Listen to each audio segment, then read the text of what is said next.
The mystery of prophecy.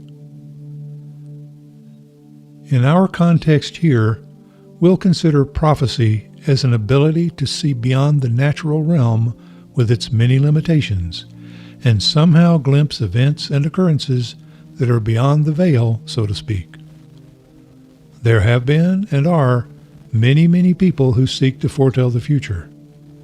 Perhaps in many cases, if the prophecies of some of these people come to pass, one might think that those prophets were simply very good observers of trends and conditions, and therefore able to project likely scenarios into the future. However, it is not those kinds of prophets and prophecies with which we are concerned here. Instead, we want to look at those who have been able to look far beyond the natural and provide glimpses of things to come. Consider, for example, some of the Old Testament prophets who delivered prophecies on events that were meant to occur far beyond their own times, and did. We think here of Daniel, Isaiah, Ezekiel, Jeremiah. These and others were what we might call the giants of prophetic utterance. In particular, we think the prophecies of Daniel have proven to stand the test of time and history subsequent to his own era. In fact, far beyond his own era.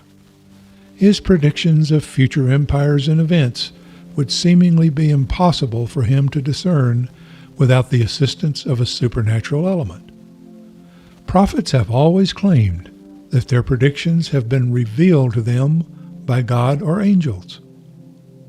If one takes the time to study the fields of prophecy and eschatology, he or she will discover many fascinating examples of prophetic pronouncements.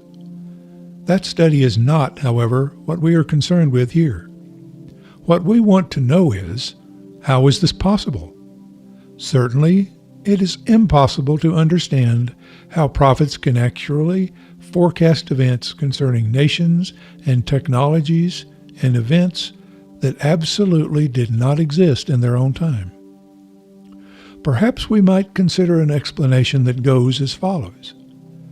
Presuming the existence of a God who is beyond time, beyond the temporal world, and yet, as he chooses, is in control of all things in the temporal plane, we might suggest that God, all things existing within his conscience, and therefore operating according to his will. Think of it this way. Let's suppose that all of the time in our finite universe exists on a kind of yardstick, from its very beginning to its final end. If we should look at a yardstick on a table, we would easily be able to see the first inch on that yardstick and the last inch of it as well. The whole yardstick and all in between are visible to us, so that we know what appears at every measurement along the way. Since we can see all of the yardstick at once, and we can see everything upon it, and apply that concept to time, we could then see everything which occurs and which will occur from any point to any other point. Now imagine that this is how God perceives time and the events that occur within a finite plane. Thus, given that knowledge, this might be how events are revealed to those prophets who are specially selected by God for such revelation. The difficulty for us is that this concept of time is literally inconceivable to the human mind, and thus presents us with a truly monumental mystery.